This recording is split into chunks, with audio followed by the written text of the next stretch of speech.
Marriage के ऊपर जितना मुझे आता है मैं कोशिश करूंगा मैरिज, डाइवोर्स, इंटरकास्ट मैरिज, ये सारी चीजें आपको बता सकूं। एंड हम यूज करेंगे एस्ट्रोलॉजी का, ज्योतिष का। कोई हस्तरेखा नहीं, कोई न्यूमरोलॉजी नहीं। बेसिक से शुरू करता हूँ। ये है कुंडली। किसी भी ऑनलाइन सॉफ्टवेयर से आप बना सकते हैं। कुंडली बनाने के लिए आपकी डेट, आपका टाइम, बर्थ का टाइम है ना, और आपका बर्थ प्लेस, ये तीन चीजें चाहिए होती हैं। नाम कुछ भी डाल दो, उससे कोई खास फर्क नहीं पड़ता कुंडली पे। ओके। निम्नलॉजी में नाम का फर्क पड़ता है। कुंडली में 12 भाव होते हैं या 12 हाउसेस होते हैं, और ये सारे के सारे फिक्स हैं। यानी कि ये फर्स्ट हाउस है, हमेशा फर्स्ट हाउस यही रहेगा।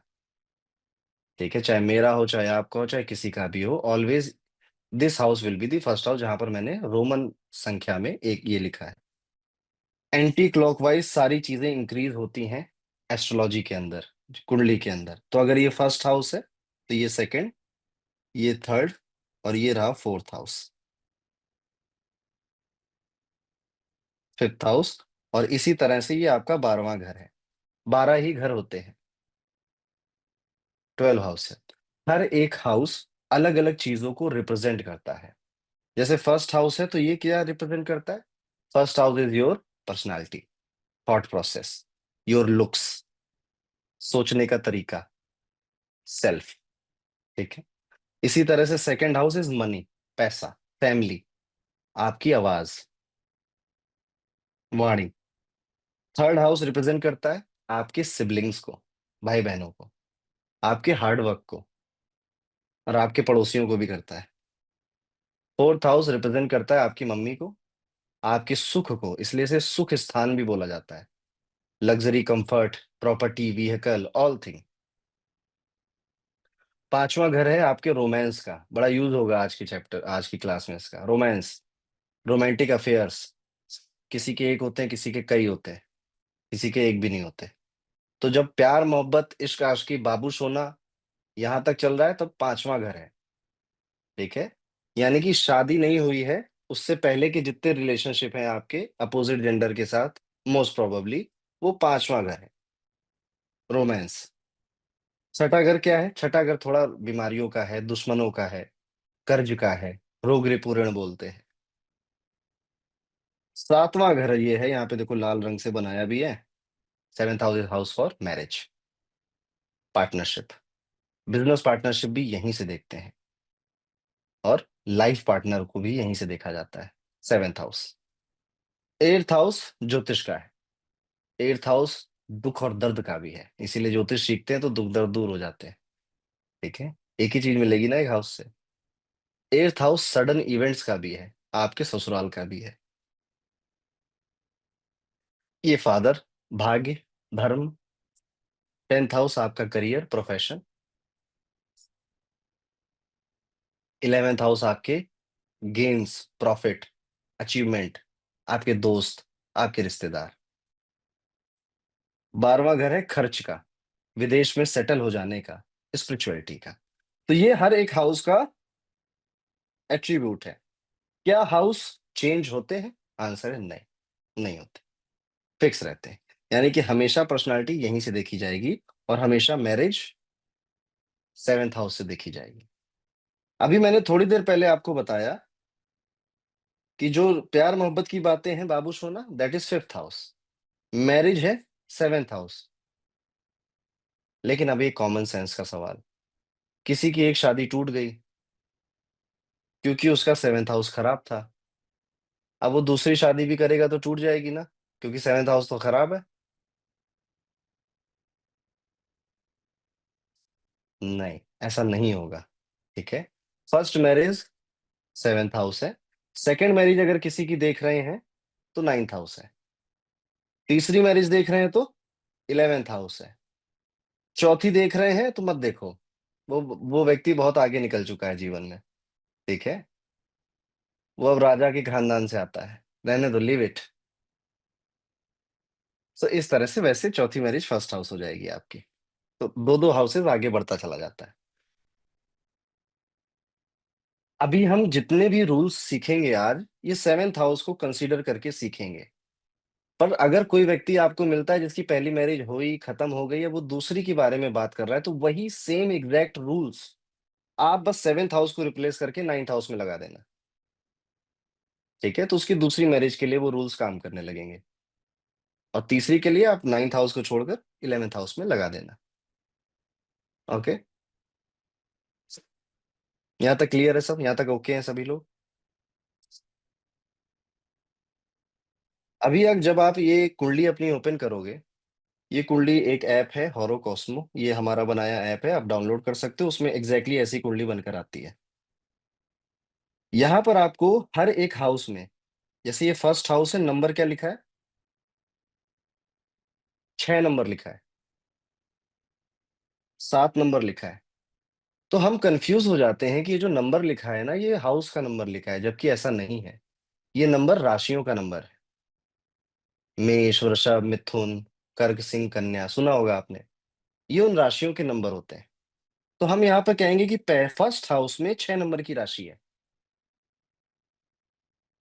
हम कहेंगे कि ये 10th हाउस है और इसमें 3 नंबर की राशि है। तो ये नंबर जो हैं, ये राशि के नंबर हैं। आप हर एक प्लैनेट के नीचे एक छोटा-सा नंबर देख रहे हो, दिख रहा है आप लोगों को? हर एक प्लैनेट के नीचे छोटे-छोटे नंबर लिखे हुए हैं। ये क्या रिप्रेज़ेंट कर रहे हैं? ये डिग्री रिप्रेज़ेंट कर रहे हैं। इसका भी बहुत इम्पोर्टेंट रोल है। चलिए अभी राशियों पे वापस आते हैं। हर एक राशि का नंबर फिक्स होता है। जैसे अगर पहली राशि है तो नंबर 1 है, 5वीं राशि है तो नंबर 5 है और ये हमेशा 5 नंबर की राशि लियो रहेगा, बदलेगा नहीं कभी। एवरी एवरी टाइम, ठीक है? 5th नंबर राशि इज़ लियो। हर एक राशि का लॉर्ड होता है। आपको अगर नहीं पता तो जस्ट टेक द स्क्रीनशॉट, ठीक है? हर एक राशि का लॉर्ड होता है। लॉर्ड मतलब आपको राशियों को ऐसा समझना है कि जैसे राशि नहीं, ये किसी घर का एड्रेस है और हर एक एड्रेस का मालिक होता है। आप जहाँ पे रह रहे हैं, आपके हो सकता है उस एड्रेस के मालिक आपके फादर हों, मदर हों या आप खुद हों। तो हर एक राशि एक पता है और हर एड्रेस का एक मालिक होता है। जैसे मेष राशि का मालिक मंगल है और हमेशा मंगल रहेगा। एटलीस्ट जब तक आप इस धरती पे हो, तब तक तो मंगल ही रहेगा। दूसरे गोले पे चले जाओ तो बात अलग है। मंगल एक और राशि का मालिक है, स्कॉर्पियो। तो जैसे टॉरस का मालिक वीनस है, तो वीनस लिब्रा का भी लॉर्ड है। जेमिनी का मालिक मरकुरी है, तो वर्गो का भी मरकुरी ही है। कैंसर का मून है, लियो का सूर्य है और बाकी जुपिटर सेजिटेरियस और पाइसेस का है और शनिदेव कैप्रिकॉर्न एक्वेरियस के हैं। इनके हिंदी और इंग्लिश दोनों नाम लिख दिए हैं। तो आपने अभी तक ये चार्ट देखा, जैसे फॉर एग्जांपल अगर मैं आपसे सवाल पूछूं कि इस कुंडली में 7वें घर का मालिक कौन है, who is the Lord of 7th house, तो आप क्या आंसर करोगे? आप में से जो लोग एकदम नए हैं वो कहेंगे राहु बैठा है तो यही होगा, क्या पता। ठीक है, आंसर इज नो। यहाँ पर कोई भी बैठे हमें मतलब नहीं है। मालिक किसके होते हैं? राशियों के होते हैं। अभी पढ़ा थोड़ी देर पहले। यहाँ पे आपको चेक करना है कि 7th हाउस में राशि कौन सी है। कौन सी राशि है? 12 नंबर की राशि है। तो जाएंगे अपनी लिस्ट में वापस। 12 नंबर राशि का मालिक होता है जुपिटर। ओके, तो यहाँ पर हम कहेंगे कि 7th हाउस का लॉर्ड जुपिटर है। कुछ लेना देना नहीं था जुपिटर का 7th हाउस से, पर जुपिटर की राशि वहां बैठी थी इसलिए वो मालिक बन गया। तो किसी भी हाउस का अगर मालिक तय करना है, तो उस हाउस में बैठे प्लैनेट्स को नहीं देखा जाता। क्योंकि अगर अब मैं यहाँ पे पूछ लूँ तो ये तो पूरा हाउस खाली है ना, यहाँ पे तो आप कहोगे यार तो कोई बैठा नहीं है, तो बिना मालिक का घर है। ऐसा नहीं होता। आप यहाँ पे कहोगे कि क्योंकि ये 10th हाउस है, यहाँ पे 3 नंबर लिखा है, 3 नंबर का मालिक मरकुरी होता है, तो 10th हाउस का मालिक मरकुरी है। ओके? चलो अब एक क्विक क्वेश्चन, आई होप सब सही बताएँगे। अब आते हैं हर एक राशि के, जैसे हमने हाउस के एट्रीब्यूट समझे ना, फर्स्ट हाउस हम खुद हैं, सेकंड हाउस मनी है, थर्ड हाउस हमारा हार्डवर्क, फोर्थ हाउस मेरी मम्मी, ऐसे ही हर एक राशि का भी एट्रीब्यूट होता है। जैसे मेष राशि है ना, तो मेष राशि new beginning, energy, fitness, adventure, impulsive decision, कोई भी काम में लीड फ्रॉम द फ्रंट वाला एटीट्यूड, ये सब मेष राशि के एट्रीब्यूट्स हैं। मेष राशि ऐसी ही है, आप में से जिसकी होगी उनमें ये थोड़े-थोड़े नेचर आ जाएँगे। हमारी खुद की राशि कैसे डिसाइड होती है? अपना चार्ट खोलिए और चंद्रमा को देखिए। जैसे इस चार्ट में चंद्रमा 11 नंबर में बैठा है, तो इस व्यक्ति की राशि क्या हो जाएगी? कुंभ राशि, एक्वेरियस। दूसरे नंबर की राशि टॉरस है। ये थोड़े से रिलायबल लोग होते हैं, ट्रस्टवर्दी लोग होते हैं, धीरे-धीरे काम करते हैं, पर लंबे समय तक काम कर सकते हैं। परसिस्टेंस होता है इनके अंदर। अब ये शुक्र की राशि है, याद रखिए, तो इनको लग्ज़री, कम्फर्ट ये बहुत पसंद होता है। इसी तरह लिब्रा को भी हाई एंड चीज़ें पसंद होती हैं क्योंकि वो शुक्र की राशि है। तो प्लैनेट के प्रभाव राशियों में आ जाते हैं। अगर आपको प्लैनेट समझ में आते हैं, तो राशियों को याद करने की ज़रूरत नहीं होती, खुद ब खुद समझ आ जाता है। अभी 3 नंबर की राशि बुध की राशि है। ये राशि कम्युनिकेशन की है। ये यंग यंग ऐज को दर्शाता है। य यूथफुलनेस को दर्शाता है। बहुत बातचीत को दर्शाता है। अडैप्टिव है, थोड़ा इंटेलेक्चुअल भी है, विटी भी है और बहुत क्यूरियस रहता है। उसे खेल-कूद करना, हँसना-हँसाना बड़ा पसंद है। मिथुन राशि। इसी तरह से कर्क राशि भावुकता को दर्शाती है। Emotional, nurturing nature, sensitive nature. जहाँ जाता है अपने घर जैसा बना लेता है। आप में से कोई कर्क राशि का अगर होगा, किसी का चंद्रमा कर्क राशि में बैठा होगा, तो कैसा नेचर होगा? Emotional, sensitive. ऑफ़िस में जाएगा तो 4 लोगों का घर बना लेगा वहीं पे, ठीक है? बहुत जल्दी हर्ट हो जाते हैं, ठीक है? क्योंकि दिल बहुत मासूम है इनका। ये कर्क राशि का नेचर है। इसका मालिक कौन है कर्क राशि का? चंद्रमा। तो देखो चंद्रमा भी ऐसा ही तो है। वो भी इमोशनल, सेंसिटिव नेचर इन्हीं चीज़ों को तो दर्शाता है। अब आते हैं सिंह राशि वाले लोग। कॉन्फिडेंट हैं, थोड़े रॉयल हैं, रॉयल लाइफ़स्टाइल पसंद है, कम्युनिकेशन अच्छा होता है, चार्म होता है इनके अंदर एक, लोग इनको इग्नोर नहीं कर सकते, बोल्ड डिसीज़न लेते हैं, एम्बिशियस एंड ऑथोरिटेटिव होते हैं। ये सिंह राशि का नेचर है। इसी तरह से कन्या राशि एनालिटिकल मतलब चीज़ों में कमी निकाल देने वाला, चीज़ों को बड़ी बारीकी से देखने वाला। कोई भी चीज़ हो रही है तो उसका अच्छा क्या है, बुरा, प्रोस एंड कॉन्स देखना और कॉन्स सबसे पहले देखना, ठीक है? कन्या राशि। बहुत ज़्यादा प्रैक्टिकल होना, परफेक्शनिस्ट होने की एक होना कि कोई भी काम करेंगे तो उसको एकदम परफेक्शन से करेंगे, ये कन्या राशि का नेचर है। तुला राशि यहाँ पे तुला बैलेंस बनाने वाले, ठीक है? हर चीज़ में बैलेंस बनाना है, प्रोफेशनल लाइफ़, पर्सनल लाइफ़ में बैलेंस बनाना है। डिप्लोमैटिक होते हैं, सोशल होते हैं और यहाँ पे एक चीज़ और लिख लीजिए, इनको हाई एंड की चीज़ें बड़ी पसंद होती हैं, महँगी चीज़ें पसंद होती हैं, ब्रांड्स का बहुत शौक होता है। आप देखना किसी तुला लग्न वाले को या तुला राशि वाले को उसके शौक ऐसे ही होते हैं, क्योंकि ये शुक्र की मेन मेन राशि अगर शुक्र की कोई बोला जाए कि वो टॉरस से प्यार करता है कि लिब्रा से, तो लिब्रा का नाम आएगा, ठीक है? लिब्रा से ज़्यादा प्यार करता है शुक्र। फिर आता है वृश्चिक। वृश्चिक राशि वाले लोग क्या हैं? सीक्रेटिव होंगे। लाइफ में 2 बार तो ट्रांसफॉर्मेशन आ जाएगा। सोचा कहीं था, पहुँचेंगे कहीं। पैशनेट होते हैं और किसी भी चीज़ की डेप्थ में उतरने की आदत हो जाती है। ऊपर-ऊपर से नहीं जाना है, इसके इसके कोर तक पहुँचते हैं।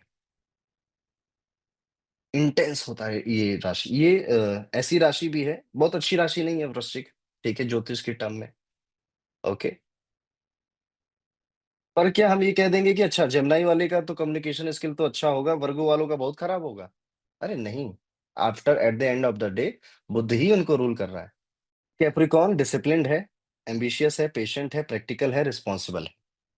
और इसी तरह से एक्वेरियस क्या है? एक्वेरियस फिलोसोफर है, फिलॉसफी पसंद है, बहुत जल्दी डिटैच हो जाता है लोगों से। आप में से जिनकी कुंभ राशि होगी, कभी-कभी सोचते होंगे कि मेरे अंदर इमोशंस हैं भी या नहीं? हैं, इमोशंस हैं आपके अंदर, वो सही टाइम पे निकलेंगे बाहर, ठीक है? पर आपको फीलिंग आएगा कि मुझे तो बुरा नहीं लगता, ना अच्छा लगता, लेकिन है, इमोशंस रहते हैं कुंभ राशि वालों के। फिलॉसफी बहुत पसंद होती है, डेप्थ की बातें पसंद होती है। अचीवमेंट इनकी गाड़ी का पेट्रोल है। जब-जब अचीव करते हैं तब-तब बहुत बहुत एनर्जेटिक एंड एक्साइटेड हो जाते हैं। अचीवमेंट नहीं होगी लाइफ में तो फिर क्या हो जाएँगे? पेसिमिस्टिक हो जाएँगे, छुप के रहने वाले लगेंगे। ठीक है? ये कुंभ राशि का नेचर है। गेन्स की राशि है। प्रॉफिट की राशि है ये। फिर आता है पाइसेस। पाइसेस कंपैशन है, इंट्यूशन है, स्पिरिचुअलिटी है, ड्रीमी है, और मैं इसको कहता हूँ भगवान भरोसे। पाइसेस वाले बहुत सारा काम भगवान भरोसे करते हैं कि यार देखा जाएगा, यार जो होगा देखा जाएगा। एंड की राशि है ना। ठीक है, सबके लिए करने के बाद अपने बारे में सोचते हैं, जब सब खत्म हो जाता है तब पाइसेस आता है। और ये आइसोलेशन की राशि है, अकेलेपन की राशि। नेचुरली अगर हम एक हॉरोस्कोप बनाएं जिसमें फर्स्ट हाउस में एक नंबर लिख दें, सेकंड हाउस में दो नंबर लिख दें, थर्ड हाउस में तीन नंबर लिख दें, तो पाइसेस किस हाउस में आएगा? 12वें हाउस में आएगा। तो 12वें हाउस के जो जो एट्रीब्यूट हैं वो पाइसेस के अंदर आ जाएंगे, जैसे खर्च, लॉस, स्पिरिचुअलिटी, अकेलापन। ये सारी चीजें पाइसेस के अंदर आ जाएंगी। तो अगर आपको किसी राशि का समझना है तो आपको एक टेक्निक मिल गई अभी, कि मुझे रटने की जरूरत नहीं है। मुझे बस वो हाउस, अब जैसे 3 नंबर राशि मैंने कम्युनिकेशन की बोली, क्या थर्ड हाउस कम्युनिकेशन का नहीं होता? होता है ना। सेवेंथ राशि लिब्रा मैंने बोली कि ये बैलेंस बनाने वाली राशि है। तो क्या सेवेंथ हाउस में हम बिजनेस में और मैरिज में बैलेंस नहीं बना रहे, या मैरिज और अपनी प्रोफेशनल लाइफ में बैलेंस नहीं बना रहे? तो आपको अगर किसी राशि को याद करना है तो जस्ट उस हाउस को याद कर लीजिए। डेप्थ की इन रिसर्च की राशि क्या बोली मैंने? 8 नंबर स्कॉर्पियो। क्या आठवां घर ऐसा नहीं है जिसमें डेप्थ रिसर्च इनकी बातें हो रही हैं? ओके, इस तरह से आप काम कर लोगे। ओके, तो ये थे हाउसेस फिक्स होते हैं, राशियां मूव करती हैं। फर्स्ट हाउस में जो राशि आती है हम कहते हैं कि ये लग्न है। ओके, यानी कि ये जो कुंडली आपके सामने है, क्या मैं इसको कह सकता हूँ कि ये कन्या लगन की कुंडली है? आप में से हो सकता है कि यहाँ पर किसी के 7 नंबर लिखा हो, तो हम कहेंगे तुला लगन की कुंडली है। और जैसे ही पता चले तुला लगन की कुंडली है, यहाँ पे 7 लिखा, यहाँ पे 8 लिखेंगे, 9, 10, 11, और गिनती पूरी बढ़ती जाएगी। यहाँ पे लिखेंगे 11, यहाँ 12 लिखेंगे, यहाँ 13 लिख देंगे। ठीक है, जो जो उसमें आके। हाँ, 13 मत लिख देना है ना। एक आएगी, फिर 2, 3, 4, 5, और ये देखो 6, पूरी साइकिल कंप्लीट हो गई। यहाँ पे 12 नंबर लिखा हो तो क्या बोलेंगे, किस लगन की कुंडली है? मीन लगन की कुंडली। और इंग्लिश में क्या बोलेंगे? पाइसेस एसेडेंट। इसीलिए आप कई सारे हॉरोस्कोप में देखोगे एएस लिखा होता है। एएस का मतलब होता है एसिडेंट। ठीक। तो ये थे कुछ बेसिक्स। अभी डिग्री पे आ जाते हैं। मैंने आपको दिखाया कि डिग्री कैसे देखी जाती है। सारे प्लैनेट्स के नीचे डिग्री लिखी होती है।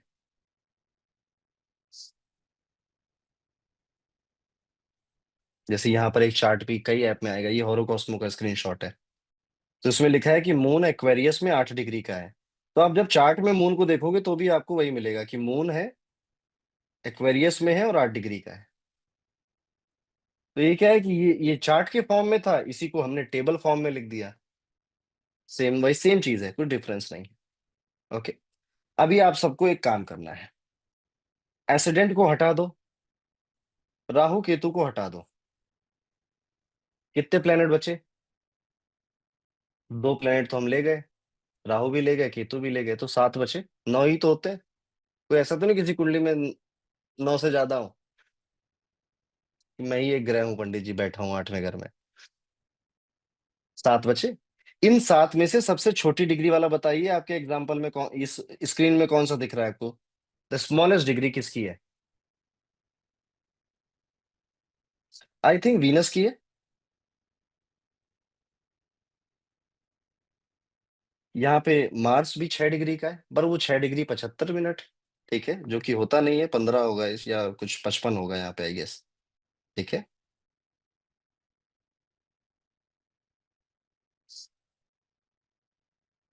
कई बार सेकेंड्स को भी ऐड करके 75 लिख दिया जाता है।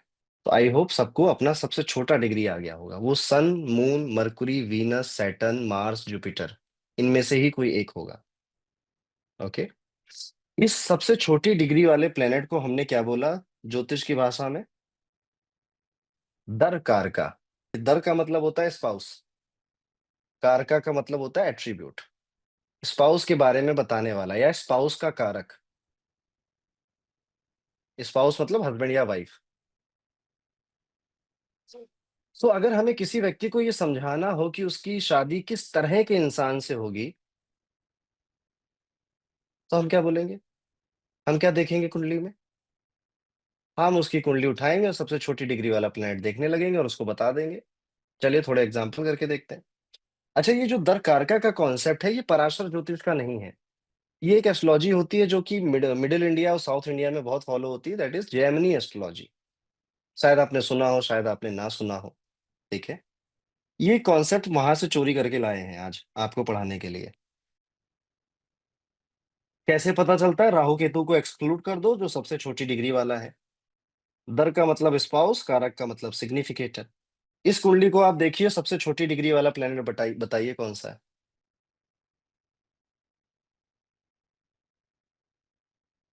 तो यहाँ पे सबसे छोटा प्लैनेट सैटर्न दिखाई दे रहा है। तो इस कुंडली का दर कारका शनि हो जाएगा, करेक्ट? अभी अगर शनि है दर कारका तो आपके स्पाउस का नेचर कैसा होगा ये आपको दिख रहा है स्क्रीन के सामने। शनि है तो क्या होगा? ग्राउंडेड होगा, हम्बल होगा, प्रैक्टिकल होगा, थोड़ा-सा उम्र में बड़ा भी हो सकता है और अगर बड़ा नहीं है तो बड़ा दिखाई देगा चेहरे से। बहुत रोमांटिक नहीं होगा क्योंकि शनि थोड़ा-सा ऐसे बूढ़ा-बूढ़ा प्लैनेट है, ठीक है? तो बहुत ज़्यादा रोमांटिक नहीं होगा, ओके?